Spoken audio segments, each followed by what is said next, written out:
Montana, 1945. In the cold interior Montana highlands, there was a silent agreement among the families of the valley. Food was stored in elevated granaries, suspended above the frozen ground. It had been like this for generations. On the rocky slope behind a simple wooden house, a 17-year-old boy was doing the exact opposite. While the men reinforced granaries, stacked sacks of grain on platforms, and insulated the floor from the cold, Caleb dug, not a well for water, a wide, deep hole, too steeply inclined to seem safe. People walked by and laughed. They said the cold of the Rocky Mountains would ruin everything inside. They called it a waste. They called it madness. The nights were getting shorter that year. The wind cut through the wind differently, and yet Caleb continued burying weeks of work inside the hill, as if he were hiding something from winter itself. No one understood why he trusted that subterranean silence so much. They still didn't know how long the cold weather would last, not even the one that would rot first. Montana, 1945. On that plateau, the land was not generous, just resilient. Families learned early on that nothing was ever wasted there. Wheat, corn, and potatoes were planted. The harvest was quick. He kept to himself as always. The error came without warning. It came in the winter. The barns were simple, made of aged wood, repurposed sheet metal, and accumulated effort. During the day, the sun dried everything. At night, the cold descended from the mountains and seeped into their bones. Still, no one questioned it. It had been like this for generations. Anyone who tried something different was seen as someone who didn't understand the land. Caleb grew up observing this in silence. At 17 years old, he spoke very little. He didn't discuss methods. She helped her mother in the fields, carrying firewood, repairing fences. He was seen as a decent boy, but strange, always paying too much attention to the ground, always stopping to touch the ground with an open palm, as if listening to something. The father had died young, but he had left behind a habit that no one else had. Before digging, Caleb would put his ear to the ground, not out of superstition, by custom. The father used to say that the earth spoke, not with words, but with temperature, humidity, weight. When summer ended too quickly that year, some noticed that the wind was blowing differently. Others ignored it. Caleb didn't tell anyone. He just started spending more time behind the house, on the rocky hillside that nobody used. Nothing grew there. Too much stone, too much shadow, constant cold.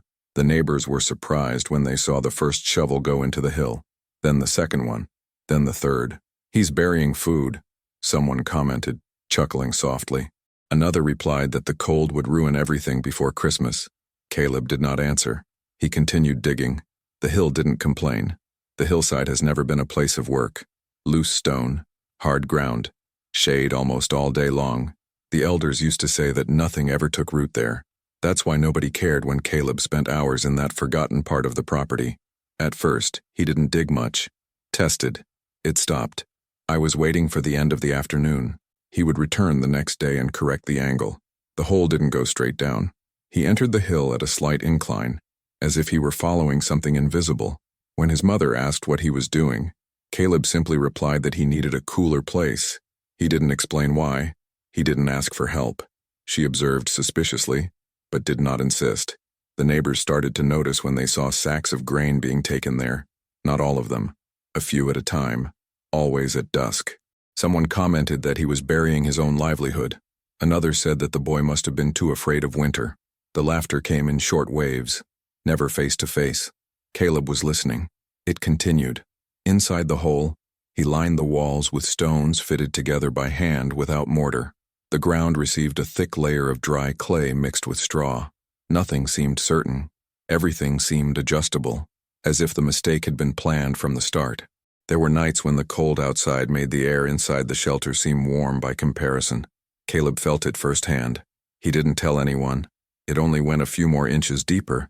Winter hadn't truly arrived yet, but the hill was already different. And the hole too. The cold weather didn't warn us. He just arrived. First in the early morning hours, then in the mornings. The water in the buckets was solid by morning. The leaves in the field were darkening at the tips. In the granaries, the grains would begin to sweat during the day and harden at night. Too much humidity. Too shocking. The families reacted as always. They lit bonfires near the walls. They covered the sacks with old blankets. They piled everything higher, trying to escape the ground. It worked for a few days. Not anymore. Caleb made the first complete descent to the shelter on a night when the wind whistled through the mountain rocks. He took a weak flashlight and 2 small bags. Inside, the air didn't bite. There was no smell of mold. The ground was dry. He stood still for a few seconds, just breathing. Then he went out and closed the entrance with a simple lid made of wood and clay. The following week, it reopened. The grains were all the same size, neither harder nor wetter. The potatoes maintained their weight. It wasn't a miracle. It was consistency. Outside, the first losses began to appear. A discarded bag here, another one over there. The conversations changed tone. Less laughter, more silence. Even so, nobody went up the hill.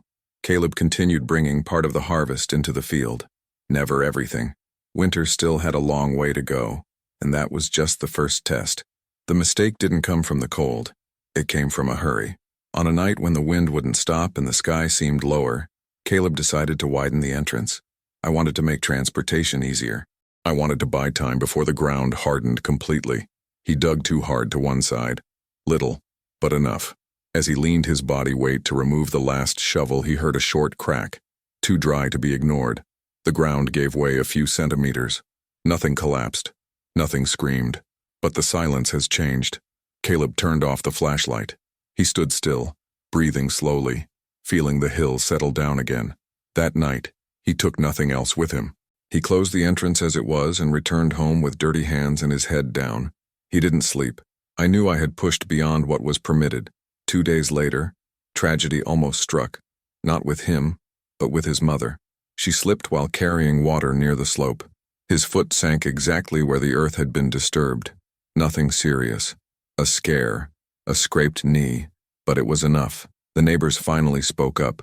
They said the hole was dangerous, that someone would still get hurt, that the boy was playing with something serious. Caleb did not answer. The next morning it all started again. The entrance was reduced. He reinforced the sides with larger stones. It created an internal slope to prevent pressure from building up. He worked more slowly, much more. You wasted your time, but it gained stability. Winter didn't get any colder, it got longer. Weeks passed, and what should have been merely difficult became permanent. The sun came out, but it didn't warm the air. Nights are no longer the exception. In the granaries, the grains were stained. The potatoes were softening on the inside. The families tried everything. They switched bags. They took turns lighting bonfires. They sacrificed part of the reserve to save the rest. It was no use. The problem wasn't that it was a bad day. It was the right time. Caleb went down to the shelter almost every day. Not for checking, to feel. The temperature was always the same. Dry air. The food didn't seem fresh. It seemed suspended. That's when the first visit took place. Not a request. A poorly disguised curiosity. A neighbor stepped inside a few paces, took a deep breath, and left, without comment. The next day, he returned with his son. Then, with his wife. Nobody laughed anymore. The proof came when a child fell ill in the house next door. The food available was too spoiled. The mother appeared at Caleb's door at dusk. He didn't ask for anything. He just stayed there. Caleb grabbed a small bag, went down the hill, and returned a few minutes later. He delivered. Nothing more. The hill was no longer his alone. Men who once mocked now climbed the trail at dusk. Alone. No discussion. They stopped. They were waiting. Caleb, go away. He finished what he was doing. He was going down. No one mentioned laughter. No one apologized. One of them carried an empty bag. Another pointed towards home. Caleb always brought the exact amount. Never again. Never less. One night, one of the most sarcastic people lingered too long at the entrance. He looked inside and asked, "How long does it last?" Caleb answered without raising his head, "As long as the earth can hold it." It wasn't a victory. It was a late adjustment. When winter passed, there was no warning. The morning stopped burning my fingers. The water receded again. The earth accepted the seeds. Many houses were already empty inside. What remained had already passed over the hill. Caleb did not expand the shelter. He didn't mention repeating the feat. He continued using it sparingly. Months later, they opened one of the bags that had been kept since the beginning. The grains are still dry. The potatoes are intact. Time had passed, but not in there. Other hills came into view, not copied, respected. Some tried to dig too fast. They were wrong. They retreated. Caleb never corrected anyone aloud. It simply showed where the ground changed, where the stone held best, where the land demanded less haste. He remained the quiet boy. But now, nobody laughed. The hill never became a monument. It became a benchmark, and when they asked why it worked, Caleb would respond with the gesture he had learned from his father, an open hand on the ground waiting. On the plateau, they learned too late that not everything needs to be on display to last. Some things require silence. Others require depth. Caleb never just stored food underground. He saved time. It allowed for a margin of error. He saved the future. The hill didn't save anyone on its own. She simply replied to those who knew how to listen first. And maybe you're thinking this story is just about the cold, or about food. But it isn't. It's about who survives when the weather changes, and those who keep repeating what has always worked until it stops working. Because most people lose everything not for lack of trying, but because of placing too much trust in what has always been visible. Caleb did not overcome the winter. He overcame his haste. The noise won. The need for approval prevailed. Now think about this. What are you trying to protect today that might need to come to the surface? What are you keeping piling high when you should be burying it deep? In the next video, I'll show you how this same silent principle appears in the biggest financial decisions in history. And why is it that those who learn to save underground build wealth while others only react to crises? If you want to understand how to protect your time, money, and future before the next winter arrives, sign up now, because some lessons only work for those who stay until the end.